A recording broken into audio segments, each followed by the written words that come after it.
I can see your love, your passion of this hotel. I think the Gen Zs will realize that the hard work and there's no shortcut in life at all. That there's a lot of hard work gets involved in it.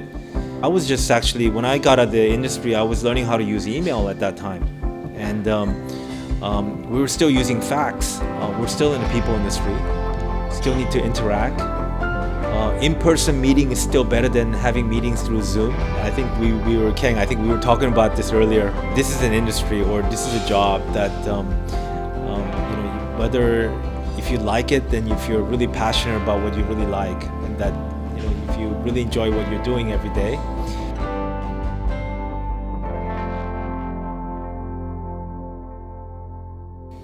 Hello everyone. Welcome back to the Arrival Podcast by Hotel Vietnam, the number one podcast for hospitality in Vietnam. Our guest today is Joon Park, a friend of mine, the GM of Sheraton West Hanoi, and have many years experience in pre-opening, rebranding, conversion, and self-marketing. So, welcome to our show today, Joon. Thank you. Could you share us a little bit about your journey in hospitality? Sure, Kang. So first of all, thank you for having me on the podcast. It's been a while since we reconnected because... for many years. Many years ago, yes. That's back in 97, I believe, right? Wasn't it? Yeah. 98, 97?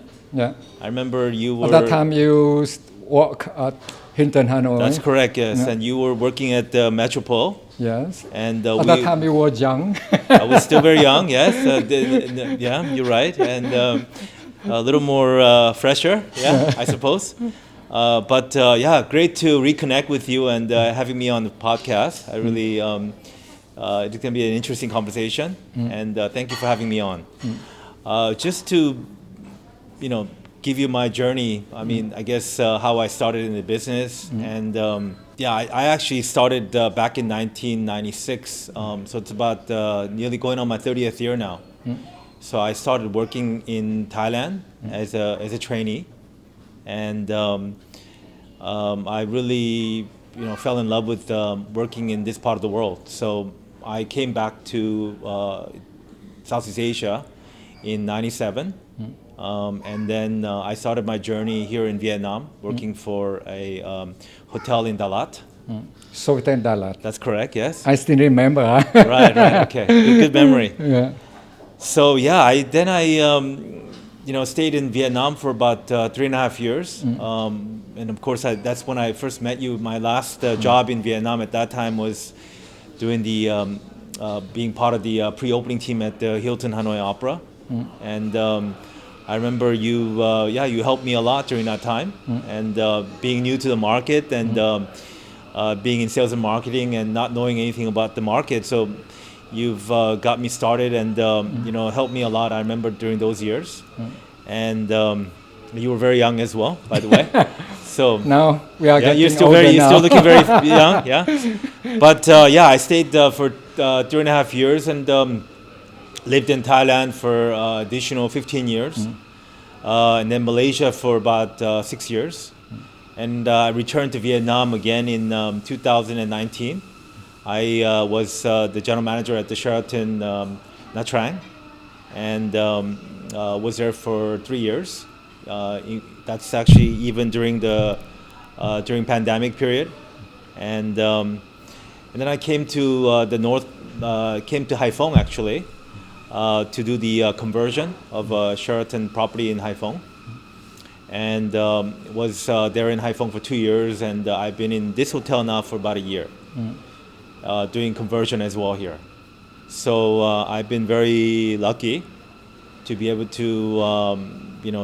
to work in Vietnam for I think it's altogether it's about 8 years now, if you combine all the years together, and to work in different parts of the world. And funny enough, next year is going to be my 30th year. It's about 3 decades in Southeast Asia, and I'm just very lucky to be continue to work and this continue my journey in hospitality. Yeah. I'm very happy to see your career going well. Thank you. And just tell me what inspired you to choose this industry and stay almost for 30 years. Yeah, I think I never thought about, to be honest with you, I never really thought about working in hotel business. It was not something that I thought about in the beginning. And, growing up in an Asian family, I'm sure it's the same for your family as well. They want you to want you to become a doctor, lawyers, and, something, these glamorous jobs. And, my academics and my studies weren't my grades were not so good. So I wasn't sure what I really wanted to do, and until I decided to become a waiter in a restaurant.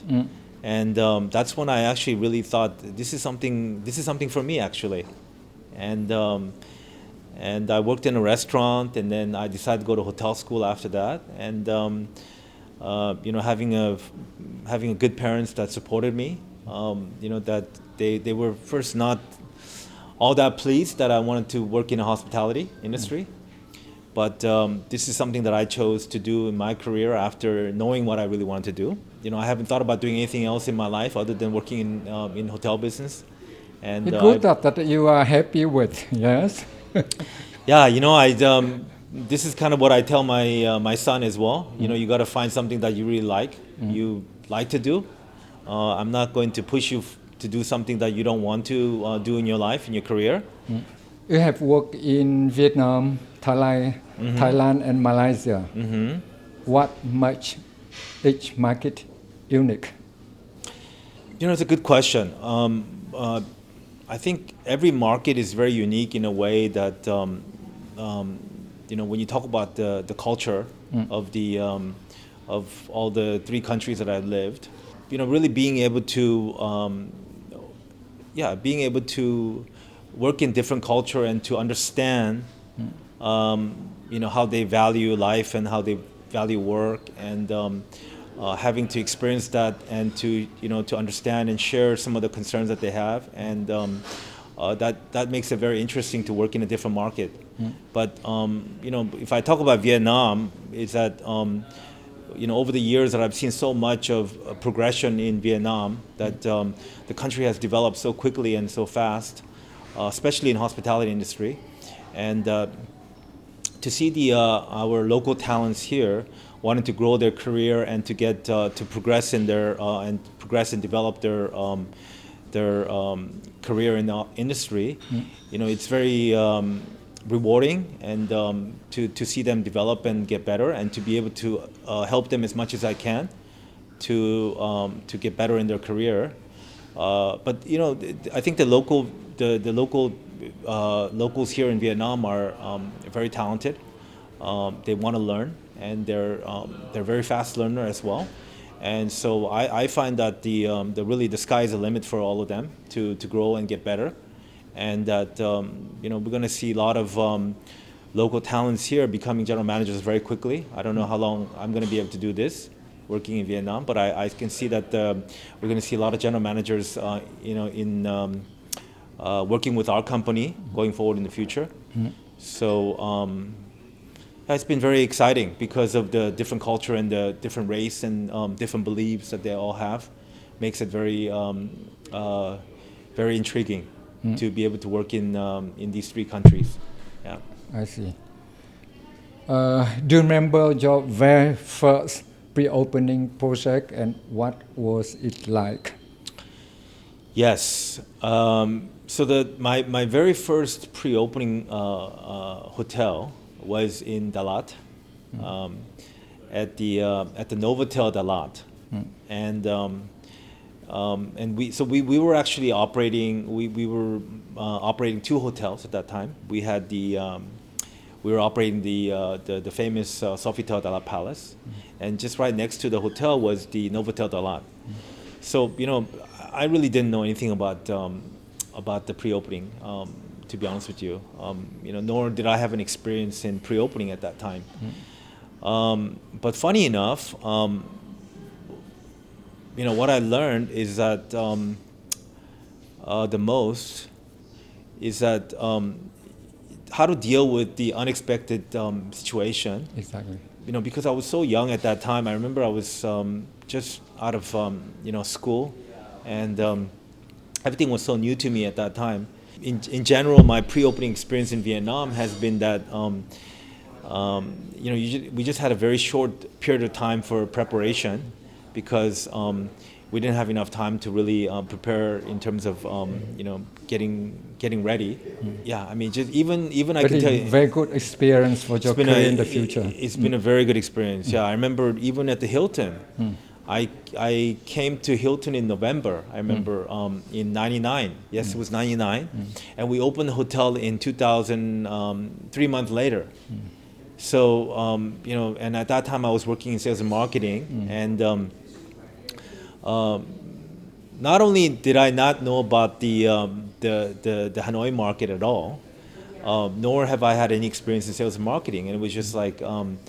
I want you to do 20 cold calls a day, and just learning go out on the job. Yes, exactly. Yeah, exactly. So here I am, just not being in the office, just going out there with box of business cards and just knocking on every door. And I remember going to the Metropole office tower at that time, and you had a bunch of offices there with the international companies there. Exactly.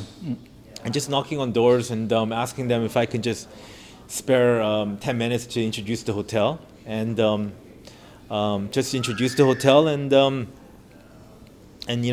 as you said, just learning the job as I go, and that was a very interesting experience. And so yeah, we managed to open the hotel in 3 months, and were we ready on time? I'm not sure we were really ready to be able to open the hotel in such short period of time.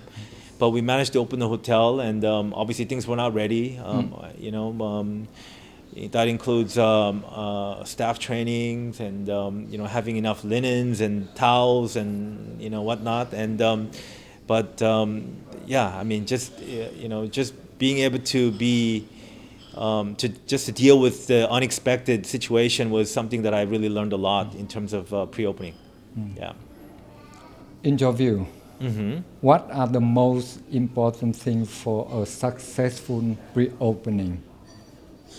I think the most important thing is the collaboration with all your stakeholders.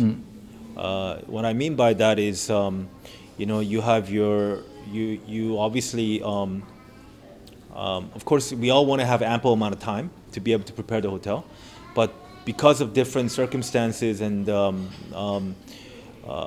that you have to deal with, whether it be with dealing with your owner or working with the management company. I guess many ingredients or many you can talk a lot about the operating procedures and what you have to do to train and all that, but I think a lot of that basics, I think a lot of companies actually are prepared, but it's just the fact that you're going to have to deal with a lot of unexpected situations that you have to encounter, and how you deal with it the best as possible. And that takes a lot of collaboration with your team to be able to have your team to be on board with you, and to have your on the same page, on the same boat. Yeah, and then to be able to seek that understanding from your owner, because obviously your ownership has a very high expectation that you're gonna open the hotel, and you're gonna open the hotel with a bam, with a really good, fantastic opening. But it doesn't always work that way, even though you're well prepared, and you got to do the best you can to be able to open the hotel in the best way possible. So it's very easier said than done, but being in that moment and being in that situation obviously is a lot different, So yeah, go ahead. For you, what were the biggest challenge you faced during pre-opening period? It goes right back to what I talked to you about. Besides on what you already mentioned. Yes. What I remember vividly is having to bring business with only a very short amount of time, to be able to ramp up business in a way that you just don't have enough time to really some owners expect you to run have your business just ramp up quickly, like you open up a grocery store and people are gonna all walk into your hotel like that, Well, it doesn't always work that way. The ramp up. Yes, exactly. The ramp up takes time, But so I remember that we were struggling with business, and that we were competing with your previous hotel, the Metropole, which has such a great reputation and so well known in the market, and having to be able to compete with a hotel that's been around for so long. So we were not only struggling in business, but not everybody knew us in the in Hanoi as well. Even though we had a great location and the hotel was had a good product, but just having to struggle to find business, the right business, and to be able to to be able to ramp up the hotel quickly. That was always a very challenging part. I think what I remember also that at that time is that being new to the job and not knowing so much, you don't like really you have lack of experience, so you just do what you're being told to do, and you just try anything because you don't know whether it works or not, and just do anything that you can to bring business into the hotel was actually my mission at that time. So maybe if I was more experienced and I was a little bit more had more knowledge in sales and marketing, I may have taken a different approach at that time. But just the fact that I didn't know much, that I just thought that hard work just pays off, and doing anything to get business is the way to go. So, So we are talking about the difficulties or challenge. Now, can you share us a memorable story from a pre-opening you led? Yeah, I mean, I remember. I'll tell you something really interesting. We had a guest that was staying in the hotel, and this is what we've been. This is what a guest actually told us actually upon checkout. He was actually being quite Happy? He was quite, yeah. I think I don't really recall was that he was happy, but the story was very humorous, because he was saying to us that he ordered a hamburger. Yes. He ordered hamburger. And people brought other things. Actually, he ordered hamburger. He called room service and he had hamburger. He ordered hamburger. And he said, "Can you take out? Okay, I take a hamburger, but I'll order hamburger, but I don't want hamburger with tomato." Yeah. Obviously the operator said, "Sir, we do hamburger, but we don't have hamburger without tomato." And the guest said, "Oh, really? You don't? Okay, all right." So he was telling us he ordered the hamburger and everything all came, and then he just took the tomato out, Yes. And so, so for them at that time, obviously it was very new to them. They brought the hamburger in, and then and he removed the tomato. Right. So, but just the fact that he was sharing the story with us, and we were, for us we were laughing about it, but obviously it led to a lot of training, and that we need to be more flexible, as you said, and to be to be able to understand obviously to be able to understand the guest request, so. One of my guests for podcast, she was my former staff. She took the Metropolitan Hanoi before. Also funny. At that time also, because everything was new to us, when the guests go to operator to order for plug, because they need extension and adapter, but she misunderstood. She thought that doctor. Okay. Right. Okay. All right. You see, everything can be happen. Right. Sure. But how we can fix that one and make our guests. Yeah. So you have many experiences in rebranding, pre-opening, and conversion. How is rebranding or conversion different from a brand new just pre-opening? Yeah, so when you've been assigned to a conversion hotel, you as an operator, whether it be a Marriott or other operator, you have the opportunity to you have that less time of obviously preparation of the hotel, and you have that less construction period of waiting for the hotel to open and being able to prepare the hotel or going through that whether it's 5 months, 6 months, a period where you're just literally just preparing the hotel. But in a conversion hotel, obviously, some have a little joke saying that it's a conversion hotel is like an instant noodle, right? And you're going into the situation where hotel is still operating, and that you're one day you're operated as a local branded hotel, and the next day you become a Sheraton or you become a Marriott one day, and so. A lot of the conversion hotels that you have that less time of convert. Yes, but you're actually you're literally from a one whether it's a local brand of hotel, and the next day you become a branded hotel. So you have that. But I think that it takes time for you to prepare in advance before, no? You do have even that. When you started project for rebranding, but before that you already have just something to prepare for. Well, that's true. But when you're in a conversion hotel, you have that cutoff period where let's say 30th of September is your last month of operating under this hotel, and then from 1st of October you're now another hotel brand, right? And at that time you have to change. You need to be prepared to make sure that your hotel has a proper software prepared, and then your property management system, plus you need to train your associates. So conversion, I know that conversion seems like you may convert the hotel on a certain date, but there are a lot of hotels, especially here in Vietnam, your conversion is ongoing while the brand has actually been changed. So it's kind of how you look at it, Exactly, like when I was in charge of Accor development in Vietnam, I remember that when we signed the hotel management contract to manage property at Vinpearl. At that time, the rebrand, the name is Sofitel Vinpearl Nha Trang. Right. I remember exactly the day on 24th of December.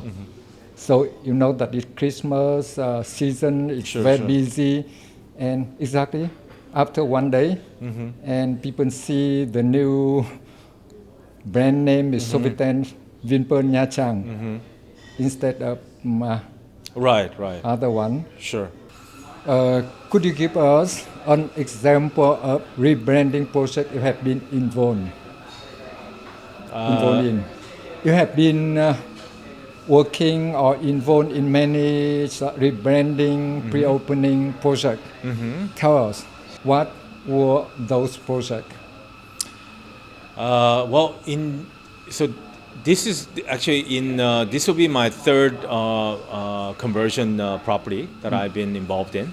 I remember my very first experience with the rebranding was in Thailand. I was working for a company called the Minor International at that time. I see. And at that time it was prior to Minor International was actually the Royal Garden Resorts, and so I was actually involved in rebranding there, and from a local branded hotel to it was a Marriott franchise property, and again, although it was a franchise property, to be able to roll out all the the Marriott systems and the reservation system, and having to understand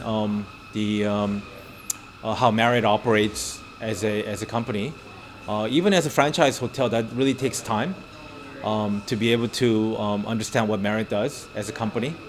I guess that what I remember was, because it's a franchise property, you're actually you don't have Marriott you don't have the Marriott folks actually getting involved in the hotel operation, but you have the local management company that's actually running the hotel with a touch of with the Marriott flag, and so we kind of got lost in a way, because we also the local company had their own standards and what they wanted to do, and then you've got the Marriott reservation system, or the way the Marriott operates.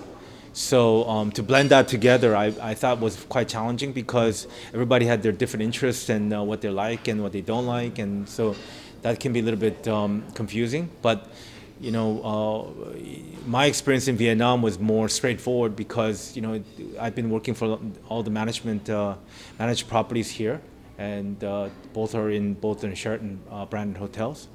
So I didn't see much. I thought it was much more straightforward. But this particular hotel used to be the Hyatt managed hotel, and I came in here in August last year, and the hotel has already been converted at that time. So we were operating the hotel under the Sheraton brand, and coming in here, just seeing how we operate. The hotel was operating without the general manager of the hotel. So Really? it was operating without a general manager, and the hotel was still searching for a general manager at that time.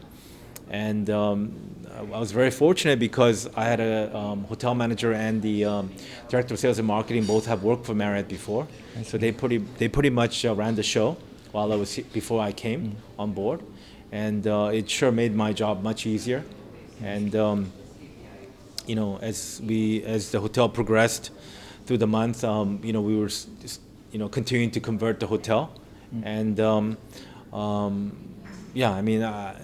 I really have to thank both of them, because both of my hotel manager and my DOSM for being able to to help me make my transition much more easier. And before joining this property, you was in Sheraton in Haiphong, correct? That's correct. Yes. Yeah, that means you get involved in many properties. Long time ago, Hilton Hanoi for pre-opening, for Soten Dalat and Novotel Dalat also for pre-opening. Yeah. Yes. And then Sheraton Haiphong, and now Sheraton West Hanoi. Right. How do you win the trust of the guests and partner during the conversion or pre-opening period? Yeah, I mean, Not easy. No, it's interesting because I had. It's a good question, very good question, Ken. Because I was, I remember my first month. I was on a trip to Hong Kong on a sales call trip, and I remember talking to one of operator out of Taiwan, and she was asking me. She said, I went to your hotel just recently, and I know that your hotel used to be the Hyatt, and now you've actually now rebranded, or you've converted to Sheraton.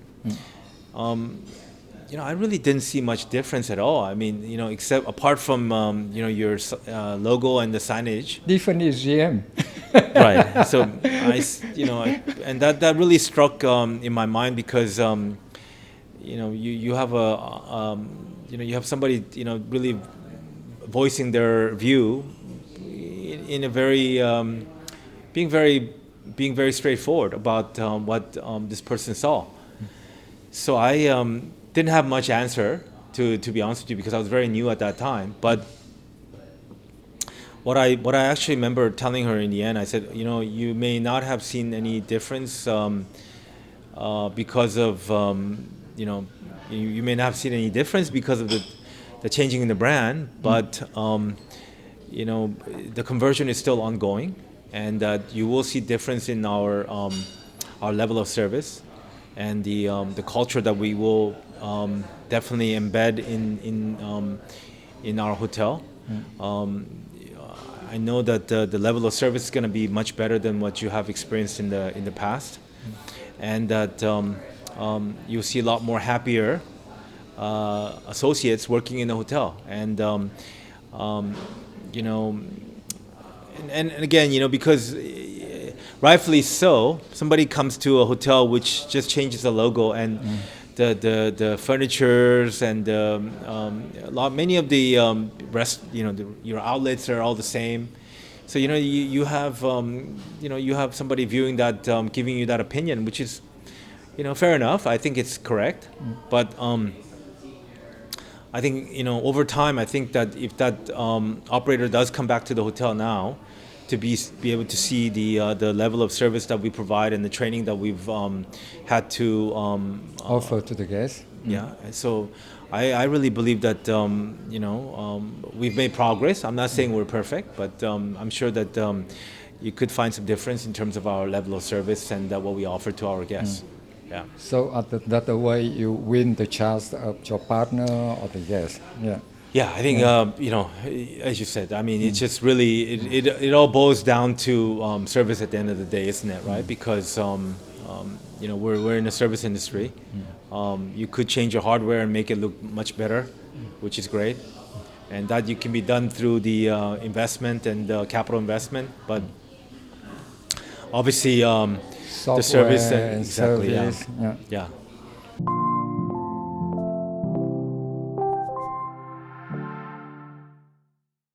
Can you share a successful campaign or idea that worked well in your past projects or properties? Yeah.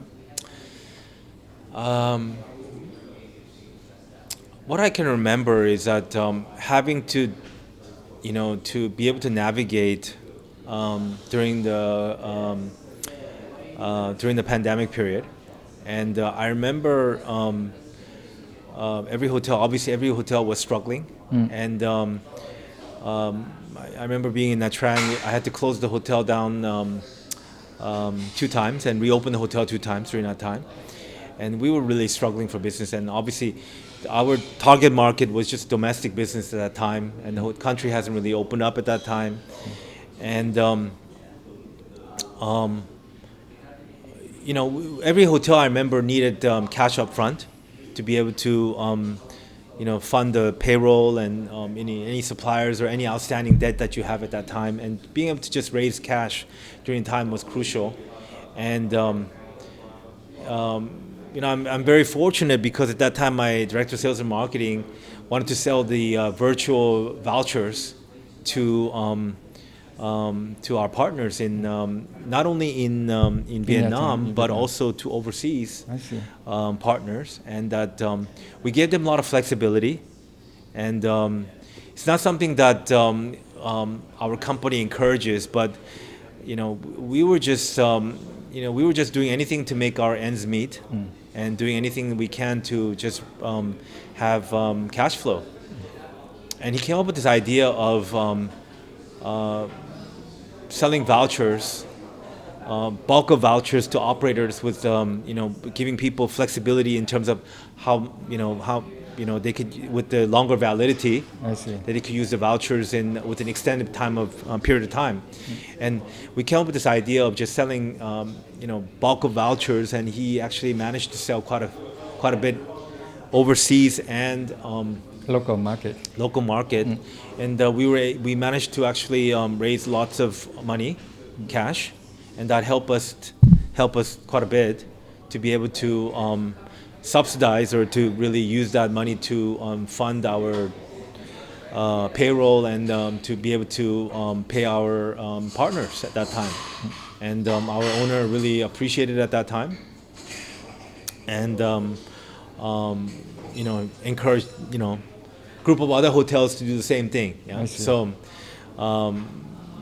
but you are the first one, and well, I mean, I have to say the idea really came from my sales and marketing director. But when you're in a very tough situation and you're doing anything you can to be able to raise money, cash, you do anything at that time. So, very interesting experience, to say the least. It sounds nice at this time, but that time we were pretty desperate to do anything, and I can understand. Thank you. So we're very fortunate. Yeah. Pre-opening team often work under high pressure. How do you keep your team motivated? Well, you're right. I mean, when you're working in, when you have. When you're counting down on the days of, opening day, you've only got a certain amount of time, and you've got thousands of things to do, and obviously, as you said, everybody's under pressure. I think to me, I think to be able to motivate the team is that you got to, you got to lead from the front. I think that when you see a general manager at that time, I was obviously not a general manager at that time, but when you see a passionate general manager working, nonstop, constantly, just burning midnight oil to get the job done. It signals a lot to your team. A good example for the team. And when you're just trying to get your job done as much as you can, knowing that you have a very limited amount of time, you do anything, And so when you have a very strong leadership person that is actually leading the team and working tirelessly, you see that that trickles down to all the way down to your associates, your line staff, and that sets a very good example to your team members, and that they see that they got to do the same thing. I see. And that you see, majority of associates actually following that footstep. And it's actually that was something that happened in Vietnam, and I think that's something that I really remember a lot, because the associates here in Vietnam, I guess the things have changed a lot with the Gen Zs and the younger generations these days, but the amount of hard work that they put in at that time is just it's unbelievable. I think the work ethic and the hard work, the dedication that they put in. I'm not sure what if I to compare that now to see whether that can be done. We can duplicate that nowadays. I don't know sure that can be done or not, but during those years, everything was really everybody had this mentality of just get it done. I see. Do whatever you can. I think there was one hotel that I was doing pre-opening, and we were about to open the hotel. We were about to open the hotel. We were about to open the hotel in the morning, and we're just busy painting the. I see. We're painting somewhere, yeah. And they do anything at that time, But you just think that you're never going to open the hotel on time. But somehow it got done. Actually, the hotel did get open. Yes. And so it's incredible. I mean, those are all the good, fond memories that I have. I see. That I can share. I see. It's not the achievement or the things that you've that you've done well. It's more of those these fond memories or things that checking in a guest to a room when there's your engineering gentleman who's still fixing the lighting, hammering the wall and doing something, and or you can't open the door because at that time we were using the key lock. We didn't have any electronic key lock at that time, and you can't open the door because something has gone wrong here. And so all those memories are something that you keep with you, because those are the more memories that you can you could take away. And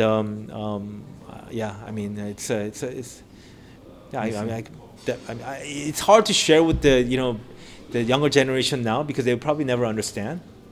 But if I'm talking to ones that have been in the industry for a long time, we can still laugh about it and have a really good talk, So my advice in the future, if you have a new pre-opening project, get young people and Gen Z to get involved so they can understand. I think they would. I think the Gen Zs will realize that the hard work, and there's no shortcut in life at all. That there's a lot of hard work gets involved in it, and all the ones that are working behind the scenes, how hard it is to get the job done.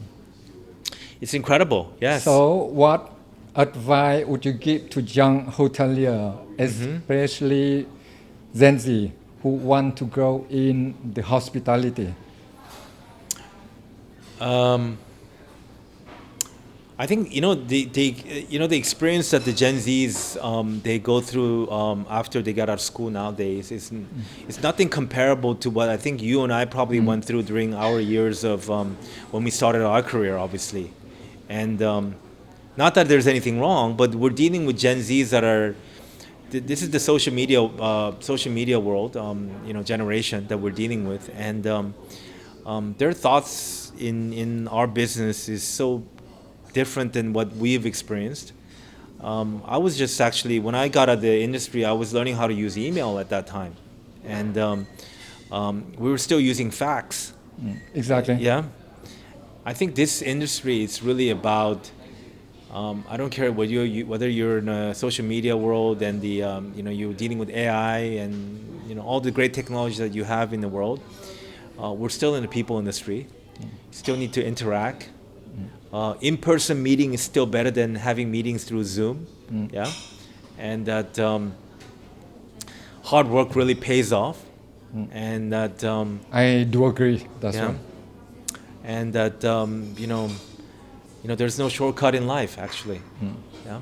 So I think we can take away a lot of the Gen Z's knowledge in terms of the cutting edge technology and the things that they know very well. We can blend that in with what we know, but I think they really need to understand that this business is still all about people business, that we still need to interact like we are doing now. And the traditional business of dealing with guest complaints and facing complaints with the guests in front of you still exists, and they're not easy, but it's something that is still still heart of our business, actually. Yeah. I'm curious to get to know for 5-star hotel. For pre-opening, how long does it take for GM or for executive member should be on board? For example, for GM, should be 12 months or 24 months, or actually for Marriott and Sheraton, what is standard? So for us, we categorize it into 3 different tiers. So when we're talking about the luxury tier, we are looking at anything between 9 to 12 months for luxury tier, and then for premium brand like Sheraton or Marriott, we're looking anything between 6 to 8 months, and then you have your select brand like 4 Points, Courtyard, anything between 3 to 5 months, and that's kind of the pre-opening period before when the general manager is on board to get the hotel open. How about head of department and then employee, the team member? Right. So what usually traditionally happens is that you have your general manager on board, and then you usually, from my previous experiences, that you would hire your executive committee member or your division heads, likely about I would say more like 6 months prior to the opening, and then your department heads probably 3 months before, and then your line associates about 2 months prior to the opening, which takes a lot of training, and about 2 months prior to the opening of it. Yeah. You mentioned to me that for some project you face with delay of the project of the pre-opening, but you already confirmed the booking. You send all information to your travel agent or your business partner. How you can fix those issues because the opening is not on time? Right. There is really no magic formula for that, or how to really, should I say that best solution. But what I can tell you is that I remember one of the hotels that I was working in Bangkok, and my owner had a hotel in the neighborhood that was scheduled to open on a certain date, and that this general manager of this hotel had already confirmed the group, and what they realized was that the hotel didn't have a sufficient license to operate the hotel, but the hotel was ready. I see. But they realized that they didn't have the proper license to operate the hotel. So I remember this general manager scrambling and not knowing what to do. had to walk the guest to our hotel, and the group was about to arrive to the pre-opening hotel that was supposed to open on that particular day, and I remember being redirected and coming to us actually. So there are multiple type of scenarios that that you deal with, but there is no perfect timing when it comes to pre-opening. You assume I would say to be safe, because we have pre-opening hotels right now that are about to open this week, and that I don't want to say that there's a perfect perfect opening or perfect formula for how to deal with it. But you and I were just talking about earlier before the podcast about a hotel in Hanoi, that they have actually postponed the opening. So, which is perfectly understandable because of various reasons and different. Depend on many factors. Right. Yeah. So, but just have to.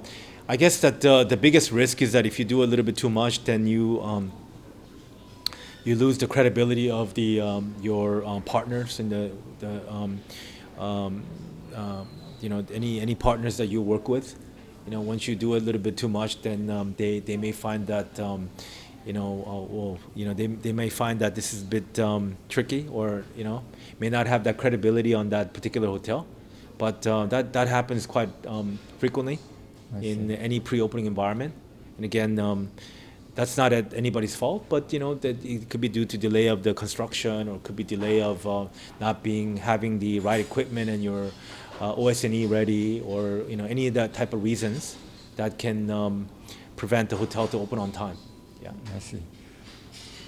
You have solid knowledge and experience in sales marketing and pre-opening. Just tell us, how long does it take for you guys to gain business from OTA normally? For how many months?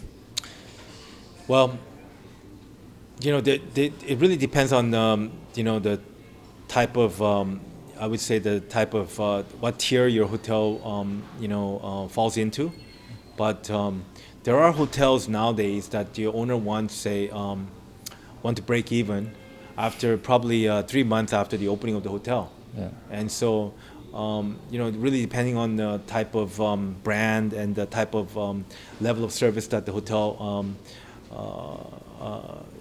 level of reputation and the name of the brand.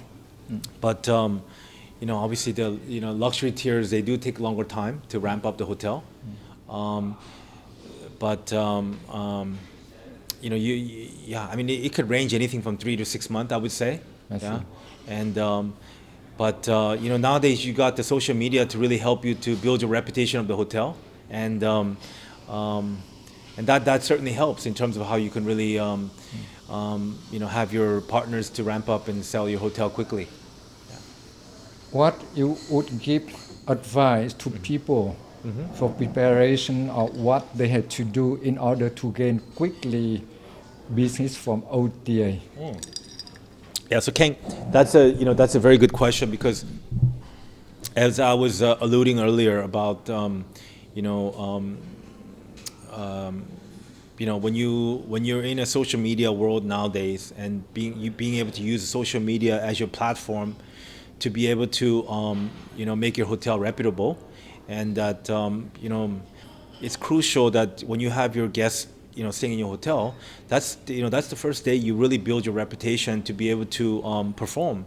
And when you're performing at that high level, and the hotel is actually have provided that the level of service, then that word of mouth, and also being able to get help from the clients to build your reputation, that's going to really help the hotel a lot. And it's really how the hotels really operate from the get-go, to be able to not screw up and be able to perform very high. And that is the key to the success of being able to get that reputation from the online travel agents, and your within the social media world. And any reviews from the Google or TripAdvisor, or any social media source that you could get help from, and that that helps your hotel reputation to have more of your potential clients or your guests to book your hotel, and that can help you to ramp up very quickly. So, as an operator who's managing the hotel, any business that you can actually get from that sales and marketing is able to bring to the hotel, it's a crucial and key opportunity to really build that reputation right away, and not to screw up, and make sure that you do the right way at that time. I see. For pre-opening team, what you prefer?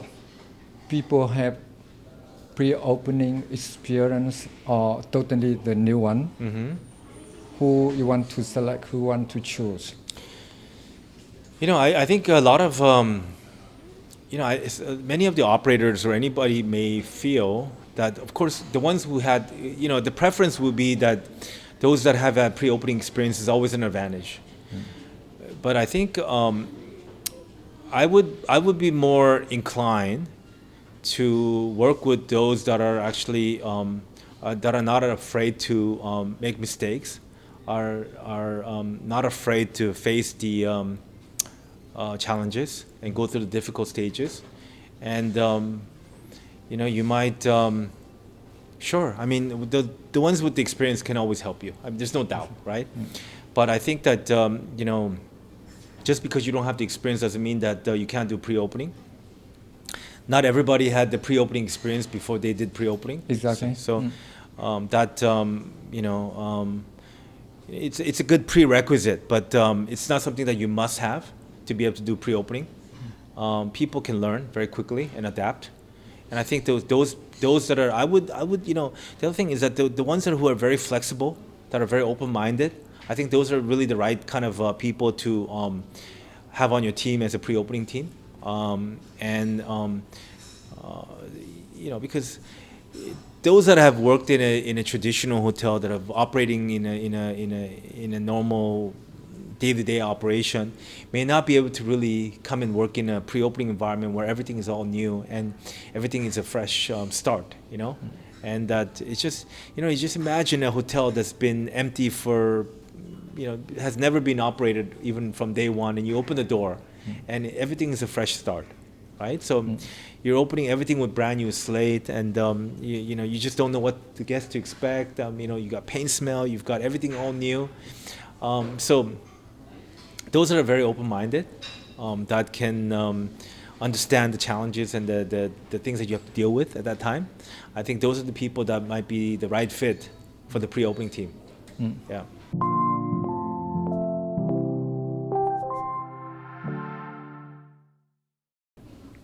If you have choices, pre-opening or how to say, rebranding, conversion, or brand new hotel, which project you would take?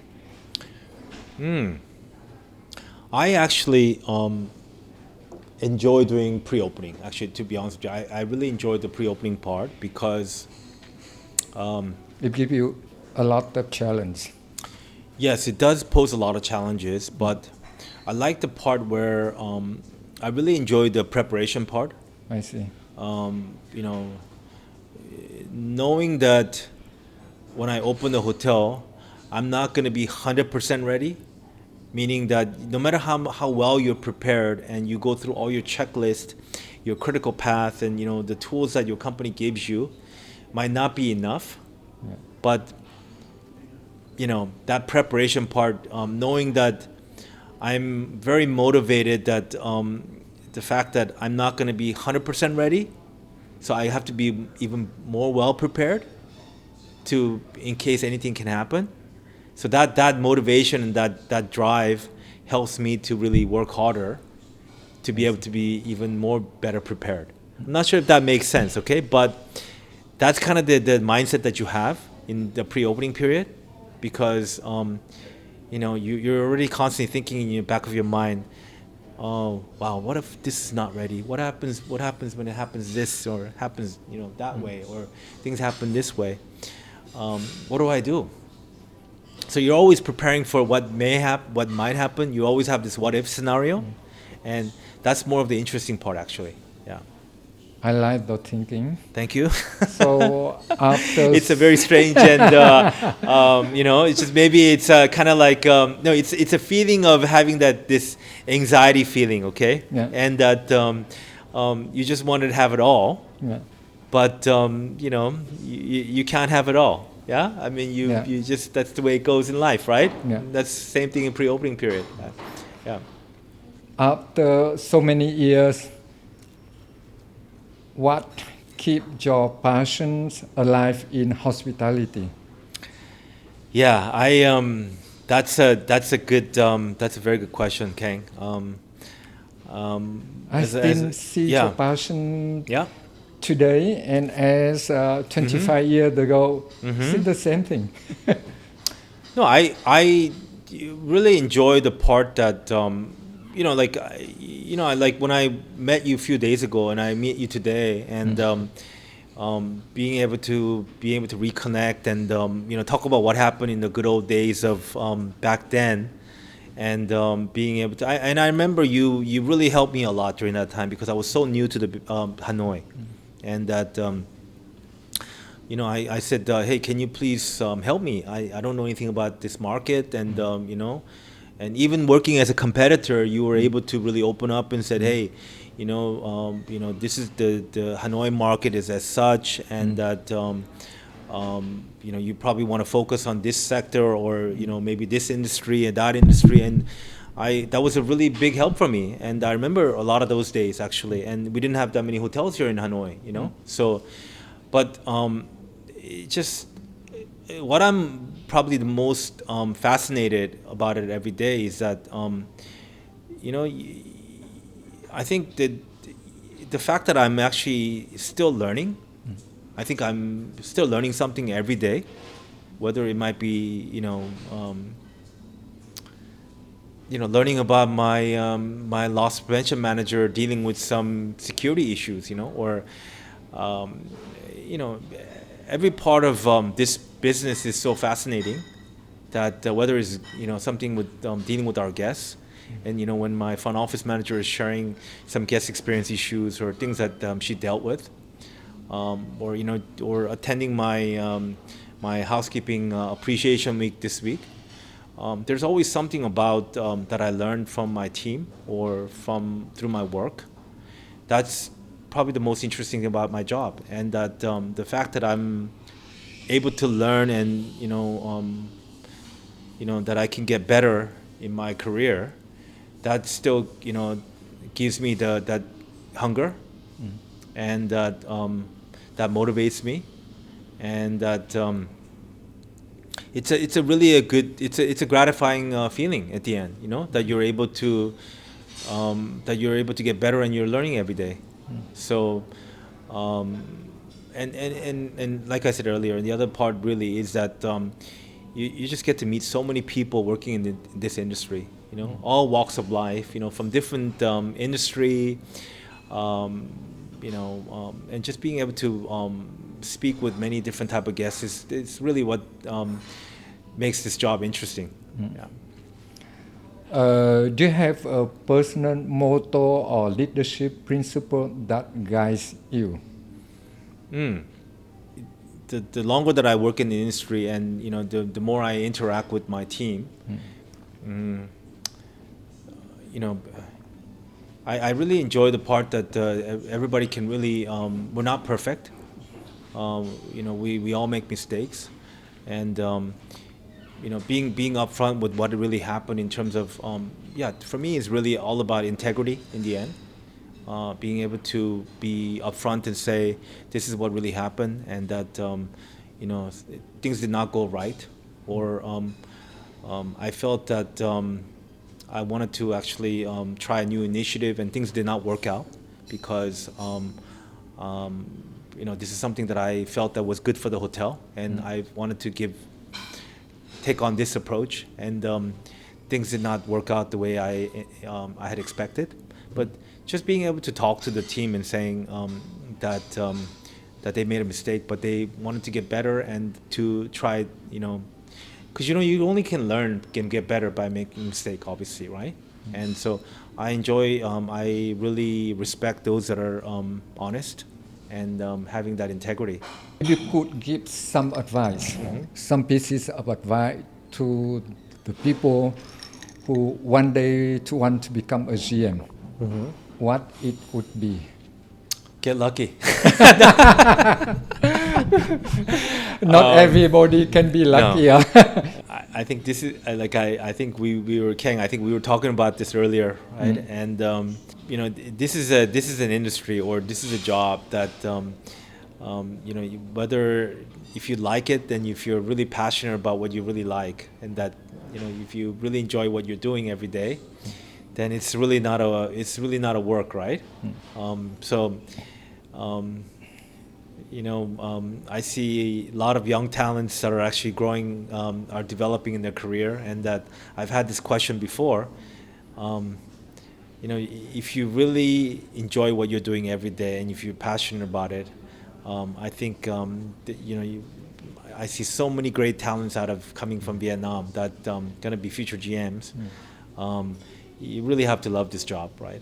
Because if you love it and you enjoy it, then those are the people that have the best chance of becoming general managers. I don't think that.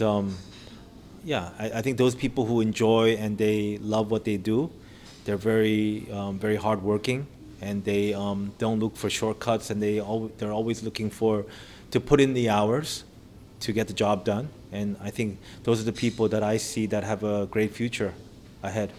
I see. Yeah. You are now the GM at Sheraton West Hanoi.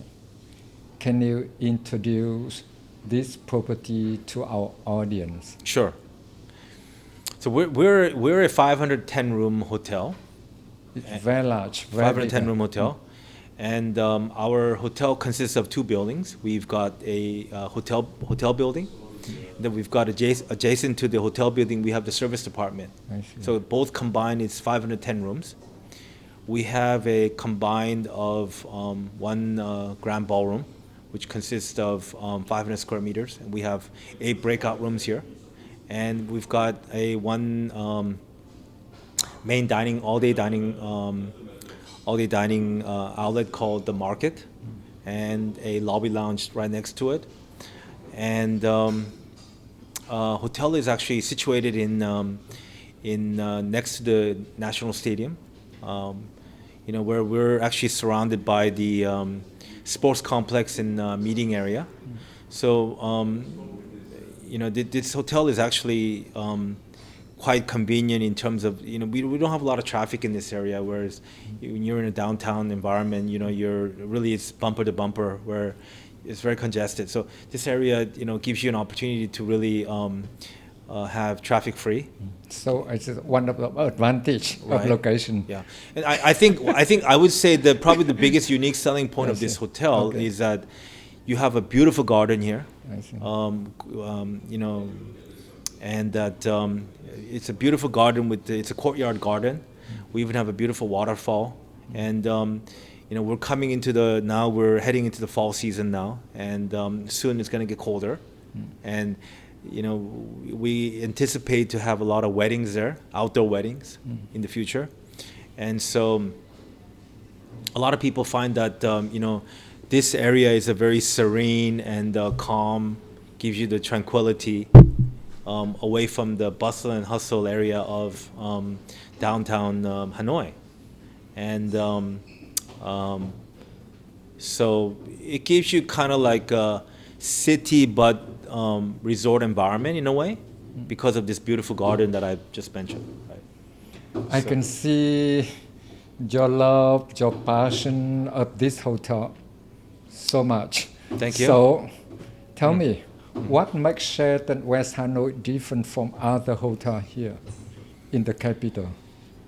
Okay, so just going back to the location of this hotel, we're in an area which is surrounded by the sporting complex, as I was talking about earlier, and you've got the meeting stadium, which is just walking distance from here, and that we've got a lot of concerts there. So we've got we've had some of the biggest concerts last year and this year, and One of the famous one here, Anh Trai Say Hi. That's right. Yes, we had them staying here. Yes, and then we're going to have another.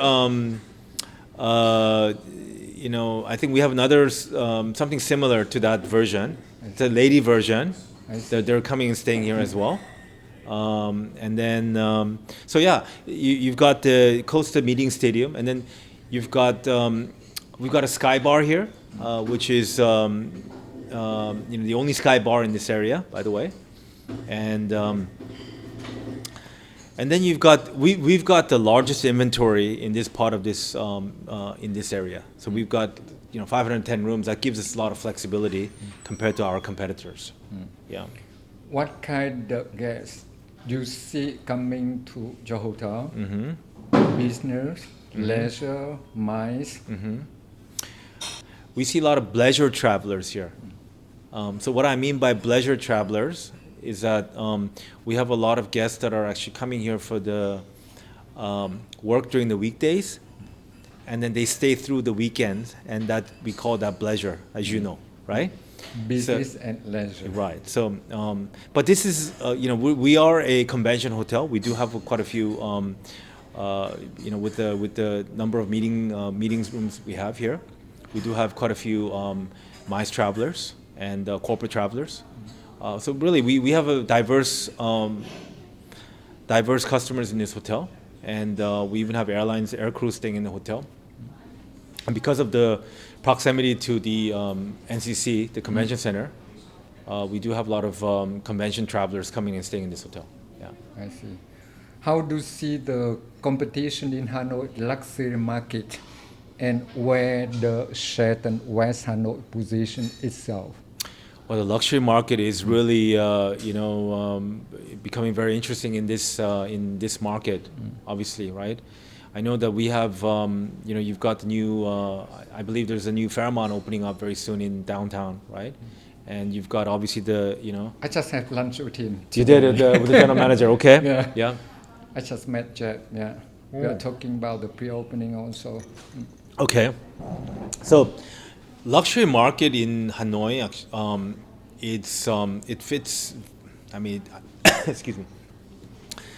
I think there's a lot of potential here in this Hanoi because of the culture, and when you're talking about Hanoi, there's so much culture and tradition here. So, we are seeing. I know that I can't go too much into details, but we do have few luxury tiers coming up from our company as well that we see potential as well here in Hanoi. Considering the number of tourists, especially from the American market, being very interested in Hanoi, I think there's a ton of potential. I think there's I believe there's the Hilton in downtown where many years ago I worked there, but I've been told that could become the Waldorf Astoria in the future as well. So, luxury market actually I believe will do very well in this in Hanoi. There's a lot of interest in Hanoi, So, but with us, although we, for us, we more or less fit into the premium brand for our company. So we'll continue to focus more onto the diverse market in terms of the corporate travelers and the MICE market for us actually. I see. Yeah. From your perspective, what are the top 3 trends shaping the future of hotel in next 5 and 10 years? Which chain? Yeah, that means trending. Yeah. Trending. Okay. Well, I think number one. I think what is really, we focus. I mean, okay. I think we've done. For us, is really the. I think going forward is really the digital space. That's really will continue, and that's something that we're putting a lot of our fund into. And then I was just reading a newspaper today about AI. Obviously, we all know about that. We're talking about I think I can't remember who was it Bill Gates? We're talking about with AI will eliminate so many jobs, and perhaps that people may only work 3 days a week, 4 days a week going forward now with But having AI AI. also can create a lot of other jobs. That's right. Yes. Yeah. And I think over time, I think this has also helped the hospitality industry as well. So how that might shape, we don't know. But what I can say, I think, Kang, the thing that people talk a lot about, what might change and in the next 5 years or the next 10 years, right, of our industry because of technology. But I think there's something that people don't talk about is what might not change in the next 10 years. Okay? I think people always talk about how things will shape in the next 10 years, but we don't talk about what will not change in the next 10 years, right, in our industry, right? What are they? Well, I think in the next 10 years, I don't think slow service will change, will it, right? Yeah. We still need to offer efficient service. We still need to offer personalized service. Still offer smile. Yeah, so I think that will still always be intact Yeah. in the next 10 years. So if you can still focus on that and to refine it going forward and make it even better, I think the future is really safe. But people just often talk about what do I see in the next 10 years? What will how much AI will do this or that? But I think we cannot we still need to focus on things that will not change in the next 10 years, so that we can continue to do better and better. Yeah. Was it yesterday or the day before? I was watching this article about safety pins. Okay, and they were showing safety pins in the 1800s. Okay, and safety pin is in the 1800s and now are still the same. The design is identical. Yeah. And hasn't changed, but it's just even the purpose has not changed, right? Yeah. So I think there's still things that will not change, I think, and that if you can still focus on things that you do very well and keep doing better and better, especially in our industry, I think you will still do well, and not having to. Of course, you still do need to worry about what future may change, but you can still focus on some things that you do very well now. Yeah. You already answered my partially questions. How is Marriott and Sheraton preparing for these changes in the future?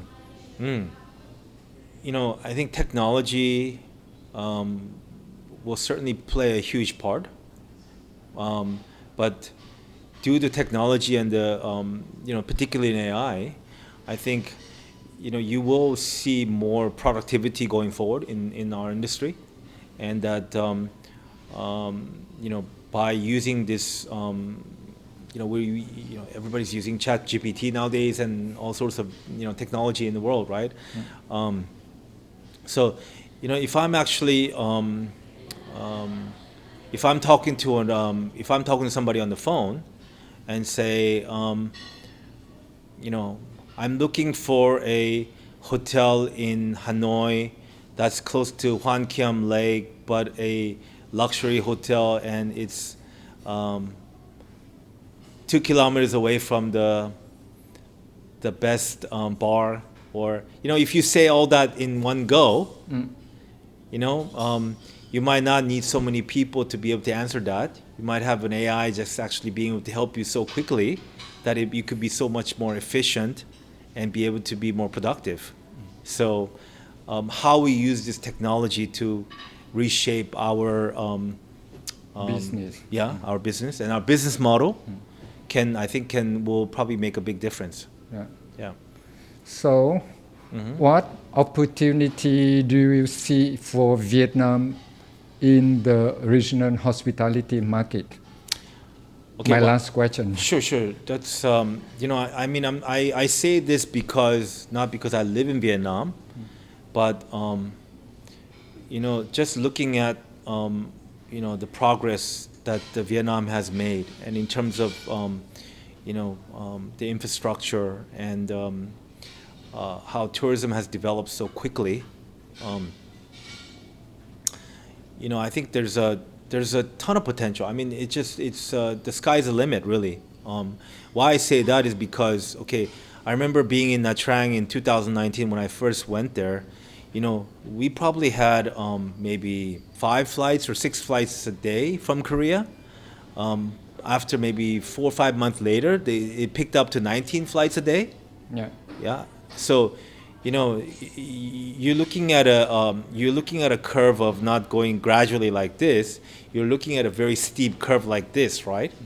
So, the potential is unreal here in Vietnam, with so much resources here, with the right people, and the government has done a great job in promoting the country as well. And to see this rapid growth in tourism, I think Vietnam will play a major role in the region. I just don't know what's going to happen in the next 5 years from now. You might have 30 million tourists a year.